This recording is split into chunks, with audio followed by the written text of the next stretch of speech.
विशाल दा हामी के गर्दैछौँ अहिले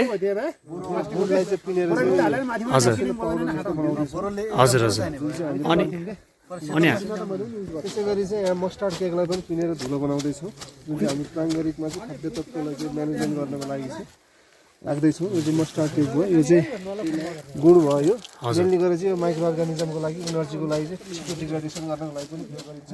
हस् थ्याङ्क यू। त्यस्तै गरी मस्टर्ड केक हुन्छ। यहाँ सबैलाई नमस्कार होइन। अब आज हामी तालिमको अन्तिम दिन, तर प्र्याक्टिकल एकदम महत्त्वपूर्ण छ। किनभने हिजो पनि भन्यो अब यो स्याउ चाहिँ खान नपाएर साह्रै हाम्रो त जिङ्रिङ्ग भइसक्यो। कर्णालीका स्याउ चाहिँ मुस्ताङको चाहिँ एकदम हेर्न लायकै छ है। अब यसमा भनौँ न, अब हामी किसानले जनरली प्रायः जसो गाउँघरतिर हालेको हिजो पनि भन्यौँ गोठेबलमा मात्र हामी केन्द्रित छौँ। तर अब अहिले हामीले यो प्राङ्गारिकका स्रोतहरू, प्राङ्गारिक मलका स्रोतहरू र सँगसँगै चाहिँ सूक्ष्म जीवाणुहरू, दुईवटा कुरा है महत्त्वपूर्ण। एउटा विभिन्न प्राङ्गारिक मलका स्रोतहरू, एउटा नभए 2, 3, 4 अहिले हामीले यहाँ ल्याएका छौँ त्यसको कुराहरूलाई। अर्को पाटो भनेको चाहिँ सूक्ष्म जीवाणुहरू, जसले चाहिँ मलसँगै मिसाएर माटोमा हालिसकेपछि माटोमा भएका खाद्य सूक्ष्म खाद्य तत्त्व लगायतलाई चाहिँ बिरुवालाई उपलब्ध गराउने भूमिका खेल्ने। अब यसमा चाहिँ हामी सबभन्दा पहिला अब स्याउको बुट्टालाई हामीले आफ्नो गाउँघरमा भएको गोठेमल हुने नै भयो। पहिला हामीलाई गोठेमल चाहियो। अब पहिला प्राङ्गारिक मलको कुराहरू, एउटा गोठेमल होइन गाउँघरमै बनेको। त्यसपछि अहिले हामीले ल्याएको अर्को एउटा चाहिँ यो बजारमा पाइन्छ यो भर्मी कम्पोस्ट गणेला मल होइन। यो पनि पूर्ण रूपमा प्राङ्गारिक छ, किनभने विभिन्न कुहिने वस्तुहरू चाहिँ गणेलले पचाएर बनाएको चिज भयो। दुईवटा भयो। एउटा यो बोन मिल छ, हड्डीको धुलो होइन, एउटा यो छ। र अर्को चाहिँ हामीसँग गाउँघरमा उपलब्ध हुने तोरीको पिना होइन, त्यहाँ हामीले चाहिँ अब त्यो खिचेर बनाउँदैछौँ, त्यसलाई मसिनो बनाउँदैछौँ। तोरीको पिना र पाइयो भने कुखुराको मल, पाइएन भने बाख्राको मल होइन, जुत्तो हुन्छ नि बाख्राको जुत्तालाई। तर बाख्राको जुत्तालाई सबको त्यहाँ हामी मलमा बिरुवामा मिसाउँदाखेरि चाहिँ त्यसलाई चाहिँ पिसेर मिसाउने, ताकि त्यो बिरुवासँग चाहिँ घुलनशील होस् होइन, माटोमा चाहिँ घुलनशील होस्। नत्र तपाईँले विचार गर्नु न, बाख्रा मल हाल्यो भने त्यो जुत्तो चाहिँ 2-3 वर्ष जस्ता तस्ता रहिरहेको हुन्छ कि।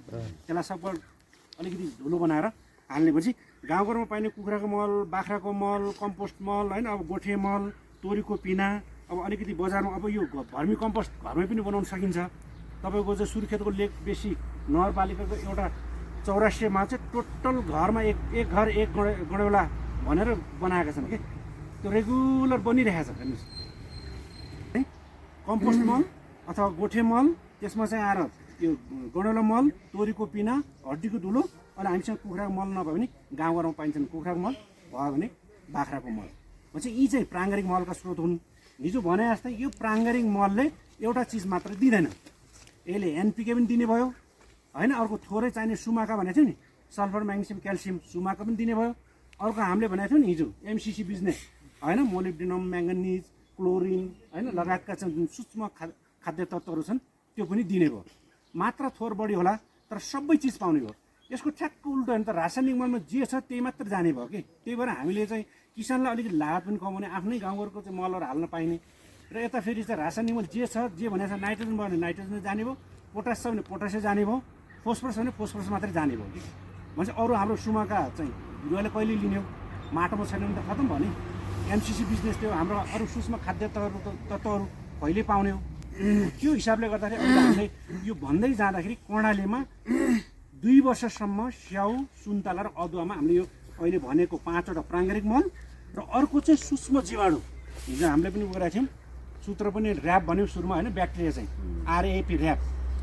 सुरुको ऱ्यापमा चाहिँ राइजोबियम थियो, यो चाहिँ कोसेबाली। हामीले चाहिँ स्याउको बिजमा चाहिँ अन्तर्बालीको रूपमा कोसेबाली लाउनु पऱ्यो, भटमास, केराउ लाउनु पऱ्यो। यसलाई चाहिँ बिउको उपचार गरेर लाउने। कोसेबालीको बिउहरू छ भने त्यो बिउमा चाहिँ यो मिसाउने र त्योसँग लगाइदिने भनेपछि यसले के काम गर्यो भन्दाखेरि वातावरणमा पाइने नाइट्रोजन पनि ल्याएर बिरुवालाई दिने भयो। किनभने कोसेबालीले धेरै नाइट्रोजन चाहिन्छ कि, एमिनो एसिड धेरै हुने कारणले उसको आफ्नो मात्रै क्षमताले पुग्दैन। त्यो भएर यो राइजोबियम ब्याक्टेरियाले चाहिँ वातावरण चाहिँ खिचेर ल्याउने भयो। सूत्रको आरएपी ऱ्यापमा एउटा राइजोबियम, अर्को तपाईँको चाहिँ यहाँ एक्टिनोमाइसिट्स एउटा नाइट्रो बुस्टर यसमा छ होइन, एक्टिनोमाइसिट्स, एजोटोब्याक्टरहरू छ। अनि अर्को पी भनेको चाहिँ सुडोमोनास फोस्फो बुस्टर भनेर आउँछ। यो पनि ब्याक्टेरिया हो भनेपछि आरएपीको ऱ्यापमा चाहिँ हामीले यो चाहिँ 4वटा सूक्ष्म जीवाणु चाहिँ त्यो चाहियो, त्यो तयार गर्नु पऱ्यो। अर्को अब ढुसी पनि हामीलाई काम लाग्ने ढुसीहरू छन् जुन ढुसीले मललाई चाहिँ बिरुवाको लागि चाहिँ मल माटोमा भएको खाद्य तत्त्वहरू उपलब्ध गराउन सहयोग गर्छन्। हामीले सूत्र बनाएको थियौँ रमाइलो पाराले होइन, टिबिएमएस होइन दाइ, तिम्रो बाउ मेरो ससुरा होइन, टिबिएम। टीमा चाहिँ आइसिया छ, ट्राइकोडर्मा यो ढुसी हो है, यसमा घुलनशील झोलमा छ, यो जीवित चिज हो फेरि। त्यो भएर यसलाई हामीले यो जीवित चिज आरएपी ऱ्याप ब्याक्टेरियाहरू ढुसीहरू जीवित चिज चाहिँ यहाँ झोलमा भएको हुनाले यसलाई चाहिँ घाममा सिधा काम नगर्ने, राख्दा पनि शीतलमा राख्ने होइन। यो खोलेपछि तुरुन्त मिसाइहाल्ने, यसलाई फेरि आधा म आज प्रयोग गर्छु 2 दिन 3 दिनपछि आधा प्रयोग गर्छु भन्ने चाहिँ हुँदैन। खोलेपछि आजै सबको मलमा चाहिँ मिसाइहाल्ने। अब टिबिएमको ट्राइकोडर्मा भएको बीको चाहिँ ब्युबेरिया हेर्नुहोस्, यो विशेष गरेर स्याउको माथिल्लो भागमा चाहिँ यो ब्युबेरियाको झोल बनाएर, यो ब्युबेरिया हामी अहिले मलमा मिसाउँदैन है, यो फेरि हुन त अहिले हामी मल बनाउने तरिकामा बनाउँला। विशेष गरेर मलमा भएका खुम्रे जन्ने लार्भेहरूलाई, खुम्राका किराहरूलाई चाहिँ यसले चाहिँ आक्रमण गरेर मार्ने भएको हुनाले मेटारिजियम। कहीँ रिसर्चले के पनि भनेको छ भने यो ब्युबेरिया र मेटारिजियमलाई चाहिँ कम्बाइनली चाहिँ स्प्रे गर्यो भने हुले एफिड अथवा स्याउको जुन भुवादर लागेको छ नि त्यो पनि नियन्त्रण भएको चाहिँ अनुसन्धानहरू भेटिन्छन्। किनभने यसले वातावरणलाई केही बिगार्नेवाला छैन, यो जीवित चिज हो, कसैलाई हानिकारक नहुने भयो हुनाले यसलाई चाहिँ सुरक्षित तरिकाले पनि प्रयोग गर्न सकिने हो। अर्को एउटा एमको के थियो, माइक्रोराइजा। ओहो, माइक्रोराइजा चाहिँ भेटिएन चाहिँ ल्याइएन छ होला।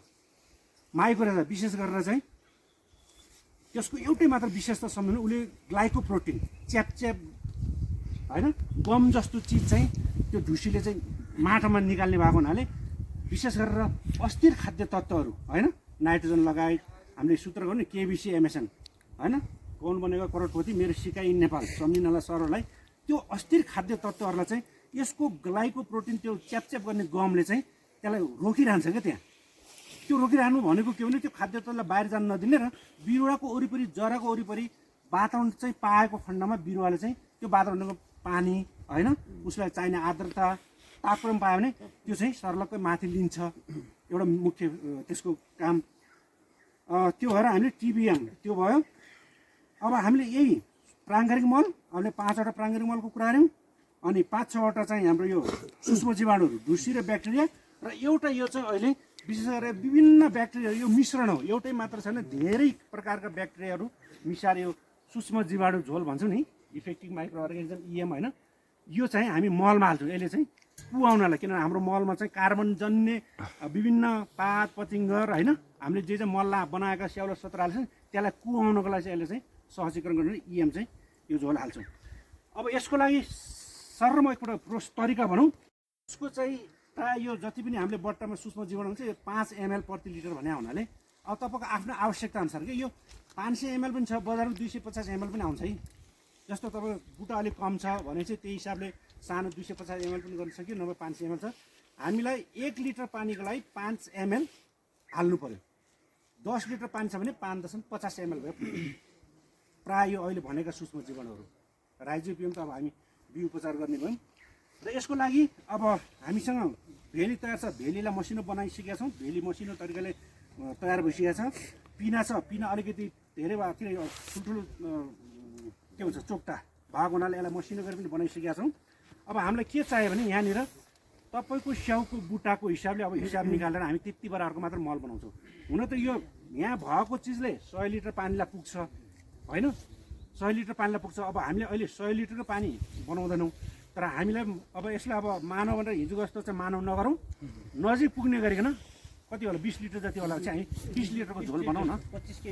25 केजी छ भरि आएन अब 20 होइन, अब 20 लिटरको हिसाबले हामीले हिसाब गरेर अब सबै त्यहाँ झोल तयार गर्छौँ। त्यो झोल चाहिँ मलमा, अब मलको हिसाबले हिसाब गर्ने हो भने साधारणतया 10 वर्षभन्दा माथिको बुट्टा होइन, 10 देखि 20 सम्म अथवा 10 देखि माथि भनौँ न, आफ्नो कति छ तपाईँसँग मल, कम्तीमा 2 डोका त हालौँ कि 2-3 डोका भन्छ होइन, 2-3 डोका हालौँ भनेपछि अब हामीले मानौँ अहिले 20 बोटा छ, 20 बोटा गर्नु पर्यो भने कति चाहियो, 20 दुना 40 डोका अथवा 50 डोका। अब यसमा ट्याक्कै त्यो सुन तौले जस्तो चाहिँ त्यति तौल्नु परेन। कम्पोस्ट मल हो, मैले भने नि हानिकारक केही गर्दैन, अझै यसले माटोलाई होइन ह्युमस बढाउने, कालो बनाउने, कार्बन पनि जाने। हिजो हामीले पढ्यौँ 5% अर्ग्यानिक अर्ग्यानिक प्राङ्गारिक पदार्थ भनेको कार्बन चाहियो त्यहाँ, त्यो जाने भए हुनाले यसमा हानिकारक छैन। अब हामीले चाहिँ आफ्नो बुट्टा अनुसार 2 टोका अथवा 3 टोकाको दरले गरेर पहिला मल जम्मा गरौँ। मानव तपाईँको चाहिँ 25 किलो पनि हुनु भएन, धेरै सुक्खा पनि हुनु भएन। अनि त्यो भिजाइसकेको मल चाहिँ हामी कम्तीमा 2 हप्ता पछाडि यसो कहिलेकाहीँ हेर्ने, 5-7 दिनपछि अलिकति हेर्दाखेरि सेतो हरियो ढुसी देखियो भने ल हामीले हालेको सूक्ष्म जीवाणु जीवितै रहेछ, हामीले कताबाट ल्याएको थियौँ, जस राम्रै तरिकाले ल्याएर रहेछौँ भन्ने पनि भयो। कति पनि उम्रेन भने अब अलिकति भोलि कहिलेकाहीँ हामीले एग्रोबेला गर्दा तपाईँबाट आएको सामान त्यति चाहिँ यो जीवित चाहिँ भेटिएन है भन्न पनि सकियो। अब एग्रोबेला पनि तपाईँले यो चिजहरू छ भने यसलाई अलिकति शीतल ठाउँमा घाम नलाग्ने ठाउँ राख्न भने त्यो पनि भन्न सक्नु पऱ्यो। अब त्यस हिसाबले हामी अब जुटौँ, पहिला यता झोल बनाऊ। अब यो झोल अनुसार अहिले हामी अब हामीसँग भएको त अहिले यहाँ भएको प्राङ्गारिक मलहरू 3 बुटाला मात्रै हो।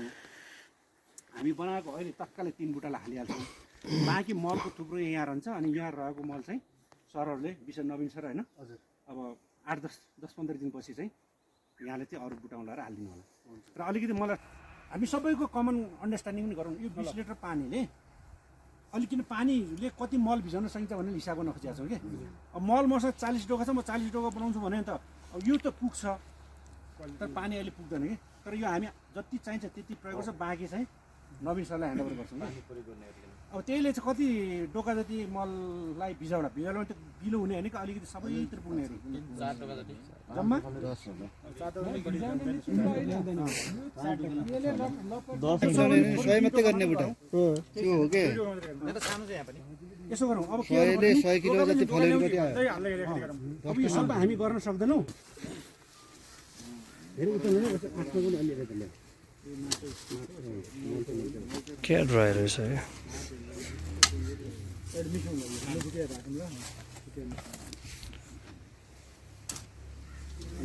त्यता चाहिँ छोडिदिउँ, यता आँस्नेकै अलिक पल्टाएर राखौँ। 5 ml प्रति लिटर होइन हजुर। भनेपछि हामीसँग 20 लिटरसम्म कति हाल्नु पऱ्यो? 20 पनि 100 ml। अब 100 ml हालौँ, बाँकी चाहिँ यहीँ छोडाउन। यसमा 250 ml हो सर, 500 ml छ, 500 ml छ। अनि अलिकति हल्लाउँ होइन, किनभने हल्का चाहिँ 5 ml भने यो लगभग यो बिर्को पनि पुग्छ होला, अलिक बढी त हुन्छ। बढी भएर त्यति धेरै फरक त पर्दैन। कति जति होला यो? 10 ml जति हो। 10 होला, 20 त होला हैन?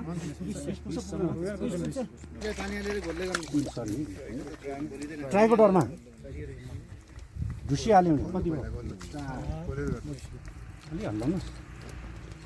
2 बाल्टी पानी लिएर आएर 100 ml अहिले हामीले चाहिँ हाल्नुपर्ने।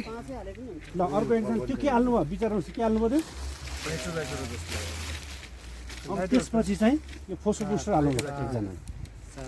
यहाँ 20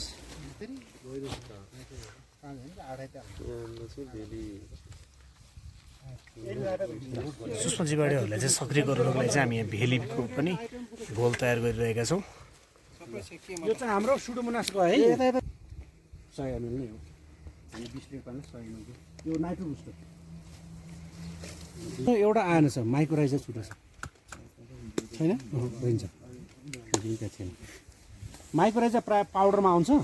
माइक्रोराइजरलाई चाहिँ हामी के गर्छौँ भन्दाखेरि यहाँ मलमा नहालेर त्यो के अरे उसमा तौलियामा चाहिँ मल हाल्ने बेला त्यहाँ धुलो चाहिँ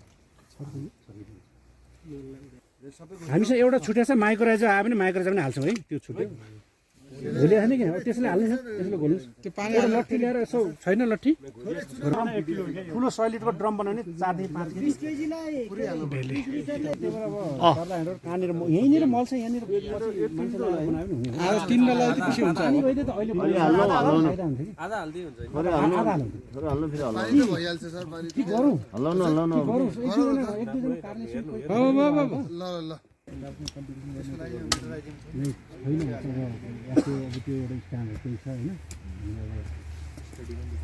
अब भने हामी बनिसकेको घोललाई चाहिँ यसरी हजारीमा राख्दैछौँ र एकैछिनमा चाहिँ मलमा चाहिँ मिश्रण गर्नेछौँ। त्यो पनि लो टेम्परेचरमा काम रह्यो। अगाडि भिजाउने हाल्नुहोस् है, बिस्तार वरपर घुमाएर यहाँ हाल्नु न। हो यो भिज्यो नि हो यसरी यसरी मसला बनाएर यसमा हाल्नु माथि हो यसरी यहाँ हालेर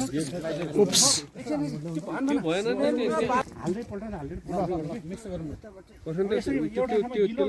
हो मसला बनाऊ के मसला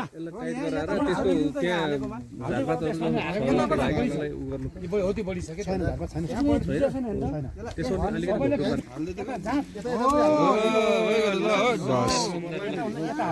जय हो यसरी चाहिँ हामीले बनाएको सूक्ष्म जीवाणुको झोललाई चाहिँ मलमा चाहिँ मिसाउँदैछौँ।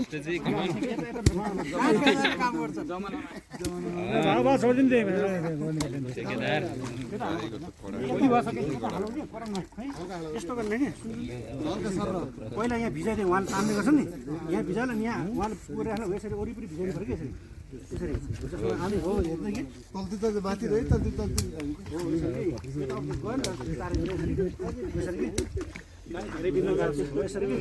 र यसरी भिजाइसकेको मललाई चाहिँ हामीले सामान्यतया 1 हप्तासम्म चाहिँ ढाकेर राख्छौँ र पछि हेर्नुभयो भने तपाईँहरूले चाहिँ ढुसी त्यसमा चाहिँ ट्राइकोडर्माको हरियो ढुसी पनि फैलेको देख्न सकिन्छ।